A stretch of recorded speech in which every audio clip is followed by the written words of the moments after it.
Hi everybody, and welcome to Video Review with Coach Glenn. Let's get right into the first point and let's get going.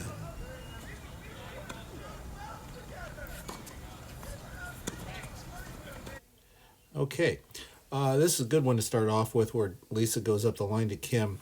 And if we look at Dawn, her focus is right where it needs to be and it will pay off for her. Let's see how this ball, she's ready to jump on this short volley by Kim. Lisa recognizes that as Kim's ball or Dawn's ball and is immediately switching across, and guess where Dawn is going to go with this. Dawn sees a clear path right through here. And hopefully she sees that. And let's see where she goes with this ball. Right through the middle. But, to Barb's credit, look how she's really shading towards the center of the court versus her alley side. And even though the point doesn't work out in her favor, you're still making your opponents hit one more ball. Now, once Dawn has gone to the middle, that forces someone to go to the middle. Barb had to cover the center, but, this area over here has now been cleared for Dawn. And sure enough, after going to the middle, she takes this volley and comes right back across the net. And well done. Okay, let's move on to our next point here.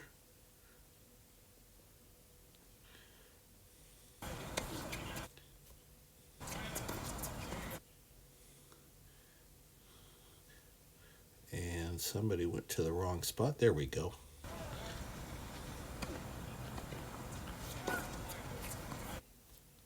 Okay, right at this point, okay, the ball's gone cross court. And again, if we look at Dawn,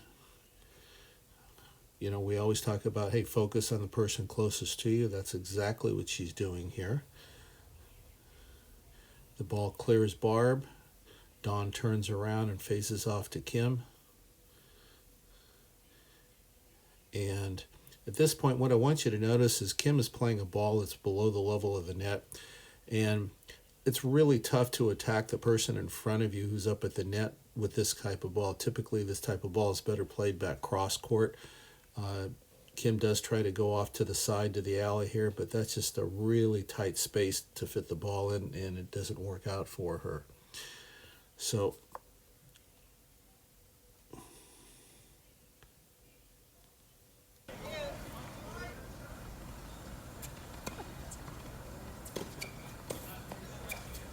okay, I love this one. This is what we're talking about, attacking the net person, especially from the deuce side. Barb is attacking the net person's backhand volley, which traditionally for most people is a little bit weaker. And as this point's starting off right now, if we key in on Kim, and look what her focus is, right on that net person, because this is what allows your partner to attack that net person. You can see Dawn stretched out by that volley. And this kind of ball tends to stay on that side of the court, or at the very least over to the middle, but Kim is ready to pounce on this immediately. So as we're moving through here, now what Kim is looking at, if you're in Kim's position, where would you hit this shot right now? Well, I would go right through here. I have no idea. I don't remember where Kim takes this, but she does. Right play. Well done. Moving ahead. Look how fast everybody moves there. Okay. Oops.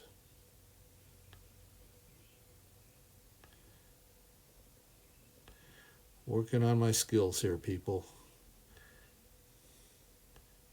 Okay. Okay. Let's take a look at positioning right now. These three people here, I love this position with Lisa. Like we talked about, this is the one position I was emphasizing. Focus on that net person, shade more to the center of the court. All right, and let's see what goes on. Okay, she's pulled out wide, subtly wide. Great job with Kim at the net, how she's shadowing that ball and shifting over to it. Dawn plays across court, and now Once she's playing this cross court, Lisa picks up on this ball that's getting by the net person, and watch where Lisa goes. She's behind the service line. She moves in behind this ball into a more offensive position. Great stuff. What's really nice again, keeping that focus on that opposite net person, which Kim has done there. Ball goes back cross court. Now Kim is back on the service line. Watch how she readjusts her positioning now, moving with the ball into an attacking position. And again, if we look at Lisa, Lisa has changed her priority also and has refocused back on that net person once again. Great movement from the two non-hitters. Now, Barb decides to go up Lisa's side of the court, but Kim sees that. She's got her eyes right in front of her. She's focused right in on Lisa, and there's no surprise. And instead of being in a defensive position there, she's able to make a pretty good play on that.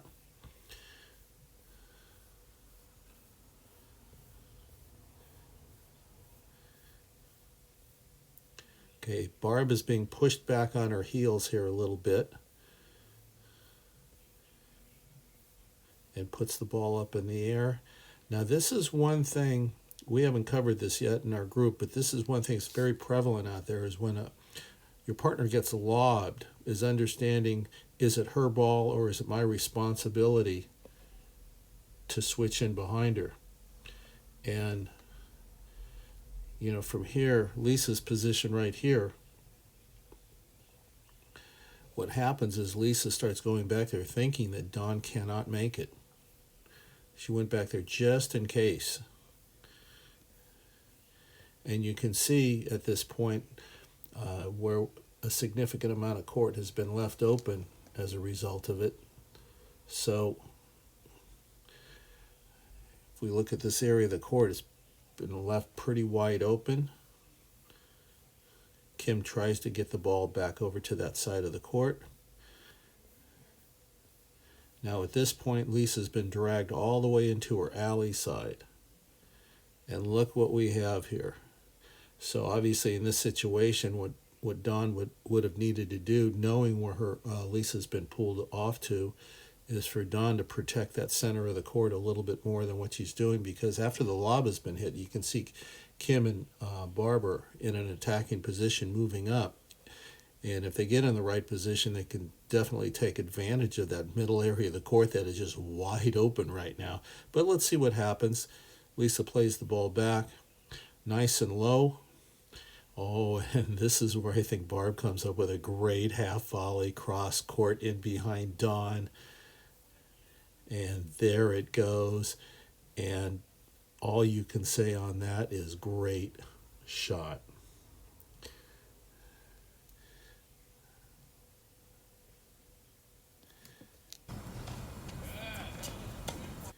Okay. Again, spacing is so important in this game. And not only does Dawn need to be aware of that person, she also needs to be aware of how far her partner has been pulled off that court. And so at this point, my opinion is that, you know, Dawn could be better served to just slide over a little bit, being that her partner's been pushed out of the court a little bit. All right, here we go. This is the one we talked about, attacking that net person. And let's see if Kim in this position is ready for the response. There's the volley. Kim sees it clearly. Now the question is, okay, where is the opening for her at this point? Okay, would she try a short angle, or would she take this route, or would she take that route? Let's see what she decides to do. And she sensed, and you can see how Lisa's moving up into the middle a little bit, and I think Kim picked up on that and just went in behind Lisa right up the alley as that option came into play. Very nicely done. I love that. Let's move on to the next point here.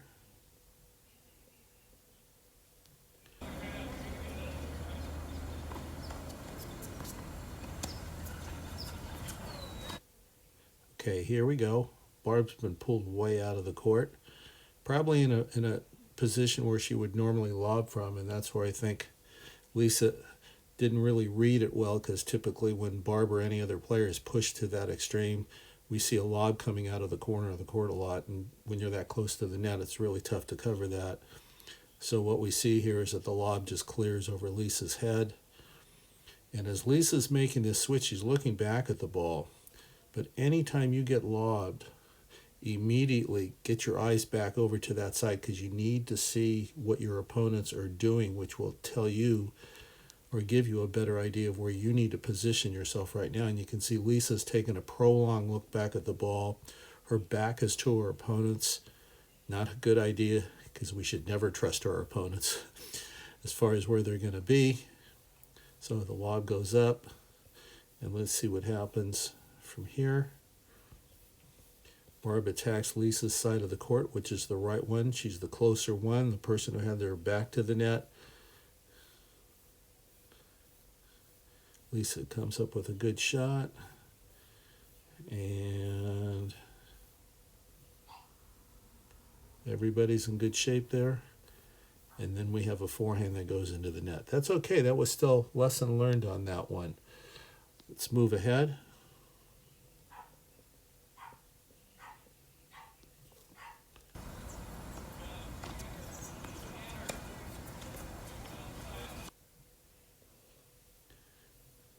Here's one Lisa really wanted to get a racket on the ball, couldn't do it.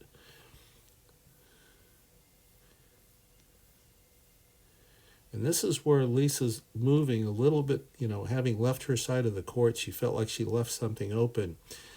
And what she needs to do is to pick up on the fact that this ball from her partner is being directed right up the line here. And typically when that ball is driven up the line like that, the result tends to be this angle of deflection in here. And you can see with Lisa moving out in that direction, she would be opening up that gap in the center. I don't even know if Kim's able to make this shot, just because Dawn hit it so well up the line. She popped it up. And then good move from Lisa, recognizing the fact that they were a little bit more in a defensive position. She dropped back with Dawn into the court a little bit. But again, Dawn's hitting this ball from the center of the court. And if she can't hit a winner back to Kim's side, she's got to direct this ball back to Barb, because the problem is this side of the court's been left wide open. The ball went short. I don't think she intended to hit it that short. But instead of going to the open court, not a bad choice at all. She went to the net person right in front of her, who's got very little time to react to her.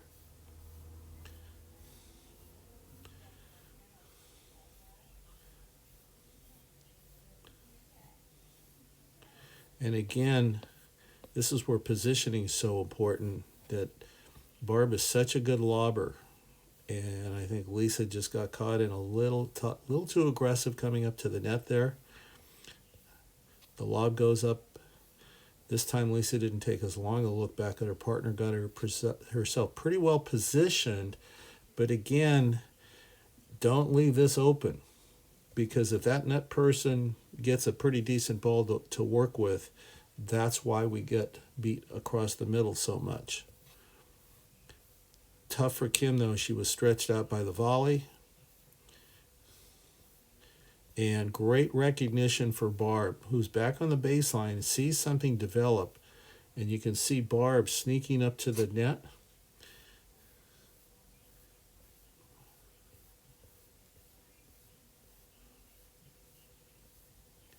And even though that didn't work out for her, that's still a good move, because you're trying to take charge of the point, and if she can get herself in a good enough position, and instead of a ball at her feet like that, that's something very workable for her. Let's move on to our last couple points here.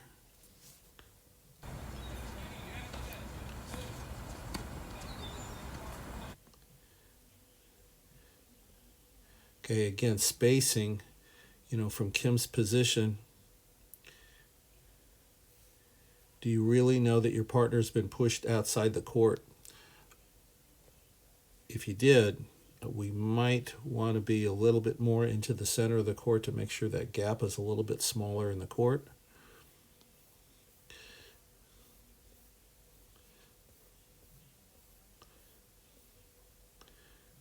All right, and great focus from Dawn right now. She's zeroed in on the hitter in case it comes back to her side.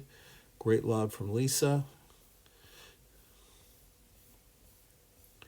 Okay, and there's that shot up the line. And again, whenever you're in Dawn's position and you pick up that your partner is going up the sideline with that shot, just scooch right in there and make sure we're covering this big gap here in the center, which is so much more important than the smaller gap off to the side here. So let's see what happens with this volley. Dawn is just ready, good positioning, great focus, and going back to spacing. So here we have Barb coming up. Kim's already at the net, but the problem is the size of the gap that's been left in the center of the court. And we've got to shut that down, because guess where the ball goes? You got it. There it is. It's just, when you're in Dawn's position here and you're sitting, you see the ball coming to you, and at the same time you see the ball coming to you, she's very aware of the amount of space you have. Little space here, and you have the Grand Canyon here. So it makes it pretty obvious where a person in Dawn's position needs to go with this ball. And sure enough, she goes right through the center. Just a fantastic decision there. Let's look at one more point here to finish it off.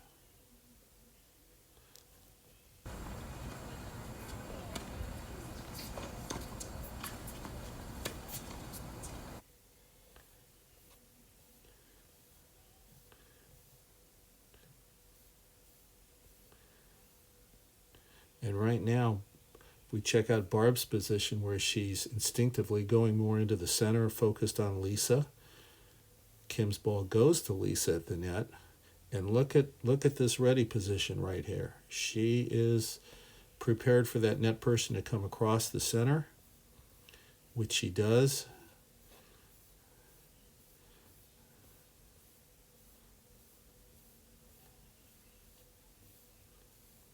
Okay, and as you make this, they make a switch in there. Oh, look at Lisa. She's looking to pick off Barb's ball. Can't quite get there. And this is, again, spacing. Right now, Lisa's so tight to the net. The question is she going to have time to react to the ball off Barb's racket, which goes right back at her here. Quick hands from Lisa, almost. And that's where, again, the positive thing about poaching is if you can get your racket on the ball, good for you. If you can't get your racket on the ball, you can see the ball got by Lisa. You can see she is really tight, which prevents her, one, from reacting to the ball well, but two, she's very, if this ball, let's say, went back to Kim could just lob right over her head because Lisa is just so close to the net. So when you can't get to that ball, is to immediately backtrack a couple of quick steps, do the best job you can to create some space and create yourself some time to finish off the point, because this is the ball right here. Again, look at how close Lisa is, and if she's back a couple of steps, I really think she would have had this ball. She just didn't have enough time to reflex it back. So that's it for today. Boy, those were some really good points to look at. Again, players, when you're watching these points, look at the movement of the non-hitters. You all did such a better job with your movement. And if you have any questions, let me know. That was a great session on Thursday, and thank you for the opportunity, and hope you enjoy this. Thank you.